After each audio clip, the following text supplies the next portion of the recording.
Hello बाबा, मी या माणसासोबत अजिबात राहू शकत नाही. मला आत्ताच्या आत्ता न्यायला या. काय झालं बाळा, का रडाल्यास? जावाय बापूकडे जरा फोन दे.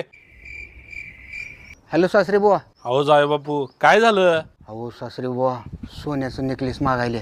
तुम्हाला तर माहित आहे की सोनं किती महाग झालंय. मी तुम्हाला 1 लाख रुपये पाठवतो. आमचं पण मुलाबाळाचं घर आहे, कशाला तिला इकडे पाठवा लागलाय? नाही हो सासरे बुवा, तिनं अजिबात ऐकायला गेली. अरे बाळा, मी तुला 2 लाख रुपये पाठवतो, कशाला आमच्या घरला किरकिर पाठवा लागलाय? आम्हाला सुखानं राहू दे की. नाही हो सासरे बुवा, अजिबात होऊ शकत नाही. तुम्हाला 5 लाख रुपये पाठवतो आणि पाहिजे तेवढं पाठवतो, पण तिला आमच्या घरला काय पाठवू नका. ठीक आहे, तुम्ही म्हणत असाल तर मी करतो. हा, ही झाली ना गोष्ट. आता माझं बोलणं करून द्या तिच्यासोबत. हा बाळा, फोन स्पीकरवर टाक. जावाय बापू, माझ्या पोरगीची एक पण इच्छा जर पूर्ण नाही झाली तर तिथं येऊन हातपाय तोडतो.